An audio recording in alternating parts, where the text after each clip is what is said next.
আপনি চাচা বুড়া হয়ে গেছেন, ভাতিজার কাছে নিয়ে স্বর্ণের একটা হার রাখছেন যে ভাইটা আমি বুড়া মানুষ, চোর চামার তো দেশে ভরে গেছে, কখন চুরি করে নিয়ে যায়, স্বর্ণের হারটা তোমার কাছে জমা রাখো, মেয়ের বিয়ের সময় আবার ফেরত দিবা। বুঝলেন না? আরে কথা বুঝলেন না? বিয়ের সময় রাতের বেলা গেছেন, ভাতিজা স্বর্ণের হারটা দাও, বিয়ে তো কালকে। ভাতিজা কপালে হাত দিয়ে, চাচা কোন স্বর্ণের হার? খুঁজে তোমার কাছে রাখছেন। চাচা এই বুড়া বয়সে কবরে এক পাও গেছে, আপনার এখনো মিথ্যা কথা জানেননি।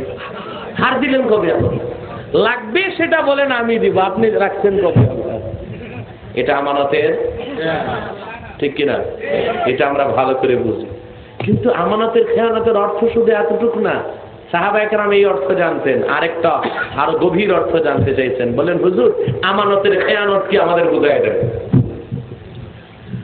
বুখারী প্রথম খণ্ডের হাদিস, আল্লাহ হাবিব জবাব দিয়েছেন, ইদা উসিদাল আমরু ইলা গায়রি আহলিহি ফান্তাজিরিস সাআ। সাহাবায়ে কেরাম দায়িত্বহীনের কাছে যখন দায়িত্ব অর্পিত হবে, দায়িত্ব পাওয়ার যোগ্য যে নয় তার কাছে যখন দায়িত্ব অর্পিত হবে, কিয়ামত সেটাই আমানতের খেয়ানত, কিয়ামতের বড় আলামত। ঠিক কিনা বলেন? অর্থাৎ যিনি জালেম তিনি হবেন আলেম, ঠিক কিনা? যিনি তক্তা উনি হবে বক্তা। কি হবে?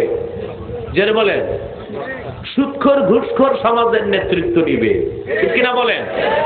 যিনি ফতুয়া দেওয়ার যোগ্যতা রাখে না তিনি ফতুয়া দিবেন। এখন ফতুয়া আমাদের জন্য ফতুয়া নিষেধ করার জন্য হাইকোর্টে রায় হয়েছে, কিন্তু ওনারা আবার ফতুয়া দিতে পারবে, তাতে কোনো বাধা নিষেধ নাই। ওনারা কোন ফতুয়া দিচ্ছে জানেন? ওনারা ফতুয়া দিচ্ছে নারী নীতিতে কোরআন সুন্নাহর বিরোধী কিছু নাই, এটাও তো ফতুয়া দিচ্ছে। এটাও কি? আমরা ফতুয়া দিলে কি হবে? অপরাধ। আমাদের জন্য ফতোয়া নিষেধ করেছে হাইকোর্ট, কিন্তু ফতোয়া বিরোধী রায়কে আমরা বৃদ্ধাঙ্গুলি প্রদর্শন করছি। বাংলার মাটিতে কোরআন সুন্নাহর বিরুদ্ধে ফতোয়া বিরোধী রায়কে কার্যকর করতে দেওয়া হবে না ইনশাআল্লাহ। এক সাগর রক্তের বিনিময় হলেও তাকে নস্যাৎ করে দেওয়া হবে। ভাইরা আমার, বন্ধুরা আমার, আমরা ফতুয়া দিতে পারবো না, ওনারা ফতুয়া ঠিকই দিবে, ঠিক না বলে? আমরা মুফতি ফতুয়া দেওয়ার যোগ্য, আমাদের কাজ নিচে ওনারা, ঠিক না বলেন? সূরা ফাতিহা যদি পড়তে বলেন এক একটারে, এই মন্ত্রী এমপি গুলোরে খোদার কসম পেশাব করে দিবে পেন্টের মধ্যে। ওনারা ফতুয়া দিবে, সমস্যা নাই। আমরা মুফতি, আমরা ফতুয়া দিলে দোষ হয়ে যাবে। তার মানে কিয়ামতের আলামত দেখতেছেন? কথা বলে না? অযোগ্যের কাছে দায়িত্ব যাবে, দায়িত্বহীনের কাছে দায়িত্ব যাবে, ঠিক কিনা বলেন? কথা বুঝেন না? অযোগ্য, অদক্ষ এবং দায়িত্বহীন ব্যক্তির কাছে যখন দায়িত্ব অর্পণ করা হবে, সেই দেশে কোনোদিন ন্যায় বিচার থাকতে পারে না। আমার একটা গল্প মনে পড়ছে, বলবো? এক হক্কানি পিসাব বের হয়েছে, কোথাও যাবেন, তো সাথে এক খাদেম। সাথে খাদেম মানে কি? ওইটা লুভি, কিছু পাওয়ার জন্য পিসাবের সাথে চলে না, খাওয়ার জন্য। মানে ওইটার ভিতরে নকশে খাওয়া মাফি। আল্লাহ মাফ করুক, আল্লাহ মাফ করুক। নকশে খাওয়া মানে কোনো নকশ নাই। এটা এক লোক দুষ্টামি করে আমারে বলছে একদিন, এক ভক্ত, বুঝলেন হুজুর আপনাদের মুখে শুনি নফস 3 প্রকার, নফসে আম্মারা, নফসে লাওয়ামা, নফসে মুতমাইন্না। যারা বেশি বেশি খায় এরা বোধহয় নফসে খাওয়ামা। আমি বলছি না, কোরআন হাদিসের কোথাও নফসে খাওয়ামা নামে কোনো নফস নাই। ওই যে খবির, যে চোরের কথা তুমি কো বেশি বেশি খায়, মানুষেরটা মেরে মেরে, ওইটার নফস ওই নফসে আম্মারে, ঠিক কিনা? খাদেম একটা পিসাবের সাথে রওনা দিছে। ঘুরতে ঘুরতে ঘুরতে ঘুরতে আল্লাহর ওলি এক দেশে গেছে, আজব দেশ। ওইখানে যে দেখে দামি জিনিস আর কম দামি জিনিস, সব জিনিসের দাম এক, দর কি এক। ঘিয়ে ভাজা খাজা খাইতে বড় মজা। খাইছেন? না না, আসল কথা, ঘিয়ে ভাজা খাজা খুব মজা। আপনাদের এখানে যেটা বানায় এটা তো ডালডা দেয় না, সোয়াবিন দেয়, ঠিক কিনা? এটা তত মজাও লাগে না। তো ওই আল্লাহর ওলি যে দেখে ঘিয়ে ভাজা খাজা, তাও 1 টাকা। আর মূলা এটাও 1 টাকা শের। সব দর কি? স্বর্ণ ভরি 1 টাকা, লোহাও 1 টাকা, তামাও 1 টাকা, সব 1 টাকা। আল্লাহর ওলি দুঃখ করে কবিতা পড়তেছে, আজব মূলক কি আজব রাজা, টাকা আছে রে মৌলি, টাকা আছে রে খাজা। আজব দেশের আজব রাজা, 1 টাকা শের মূলা, 1 টাকা শের খাজা। খাদেম রে কয়, এই দেশে থাকা যাবে না কেন? এই দেশে ন্যায় বিচার নাই, অর্থাৎ ভালো মন্দের কোনো পার্থক্য যেখানে নাই ওইখানে বিপদ যে কোনো সময় আসতে পারে। এখন মুরিদ যেটা এটা গেছে খেপে, হুজুর আপনি গেলে ভাগেন, আমি এই দেশ আর ছাড়তেছি না, এত সস্তা ঘি ছানা এগুলো খাইবো, খাই আমার লোভালো আছে, আপনি চলে যান। তো বিশ্বাস করে দেখ, তোর কপালে দুর্দশা আছে, বিপদ আছে, যা থাকে থাকুক। বিশ্বাস চলে গেছে। মানে এইটা ডেলি টাকা 1 টাকা 2 টাকা দিয়ে 1 সের ঘি কিনা খাজা ভরায় ভরায় খায়, বুঝলেন? ভাতটা তার খায় না, এগুলো তো দেশে খাইছি। ওইখানে তো ভাত যা, ঘিও তা, ছানাও তা, স্বর্ণ যা, লোহাও তা, বুঝেন নাই? সব সমান। ওই দেশের মানুষ কোনো মূল্য জানে না, কদর জানে না।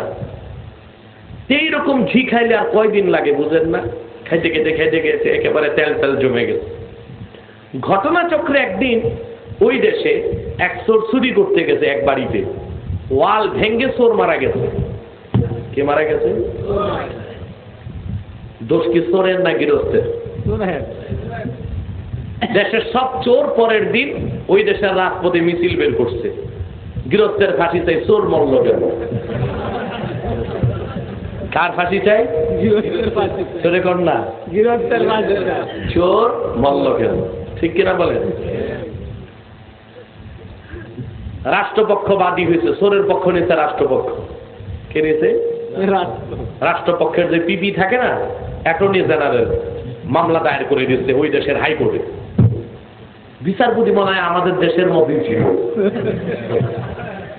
মামলা দায়ের হয়ে গেছে, যে গৃহস্থের ওয়াল ভেঙ্গে চোর মরছে, গৃহস্থের হ্যান্ডকাপ লাগায় নিয়ে আসছে।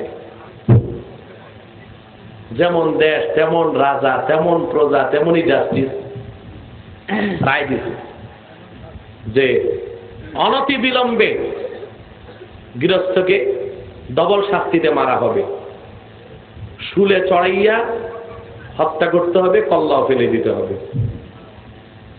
শুলে চড়ানোর পর মরবে, এরপর আবার ফাঁসিতে ঝুলাবে, ডবল শাস্তি।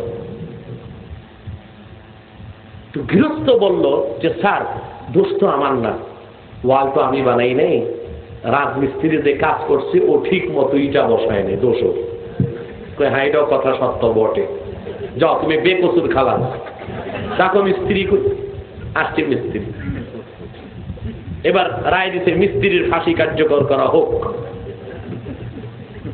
মিস্ত্রি কয় স্যার দোষ তো আমার না, ওই যে ইট ছিল, ইটগুলি পচা ছিল, 2 নাম্বার ইট। তো হ্যাঁ এটাও তো কথা ঠিক, যাও তুমি বেকসুর খালা, ইট খোলার মালিককে তারে ডাকো। এইবার বেচারা ইটের ভাটাওয়ালা আসছে এজলাস, তুমি ইটগুলো খারাপ বানাইছো, এই জন্যই ওয়ালটা ঠিক হয় নাই। বেচারা চোর নিরপরাধ মানুষটা মরছে।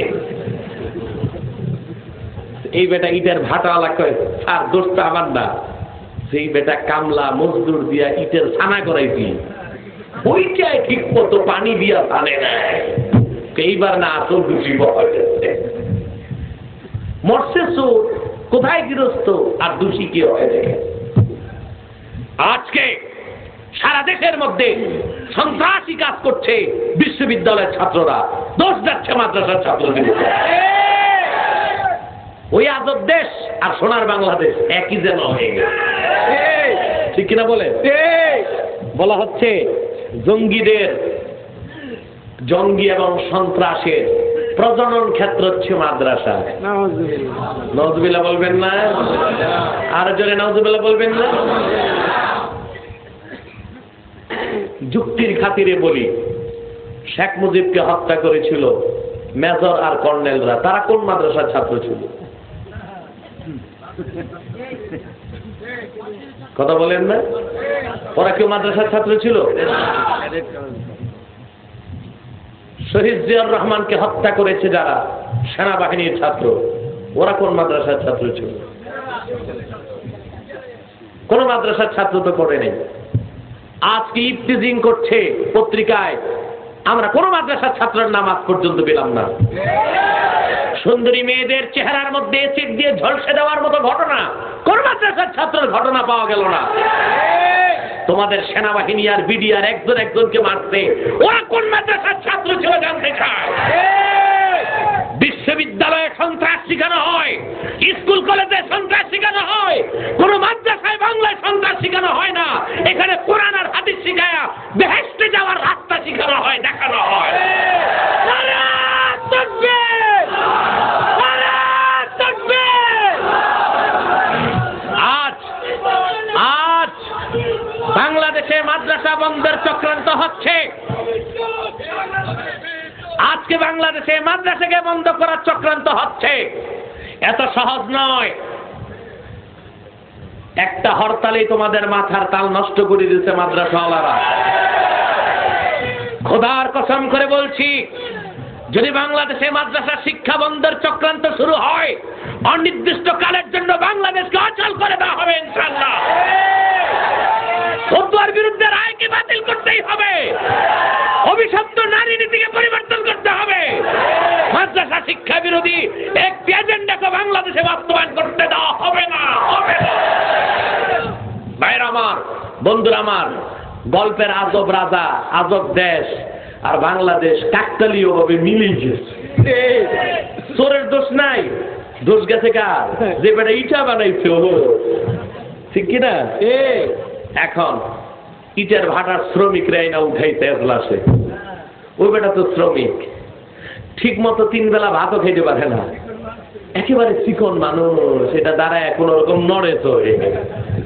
তো জাস্টিস রায় দিচ্ছে, কয় তোমাকে ফাঁসি কাস্টে ঝুলতে হবে। এই ইট ঠিক মতো বানাইলে ওয়ালটা মজবুত থাকবে, চোর বেটা মরে না, অতএব তোমাকে ফাঁসি কাস্টে ঝুলতেই হবে। নিগৃহীত, নিপীড়িত, লাঞ্ছিত, বঞ্চিত, বুভুক্ষ ক্ষুধার্ত মানুষের উপর নির্যাতন যখন চলে, প্রতিবাদের ভাষাটাও মুখে ফুটে যায়। লোকটা চুপচাপ দাঁড়িয়ে আছে। এখন জল্লাদ ডাকা হলো, তারে ফাঁসি দাও।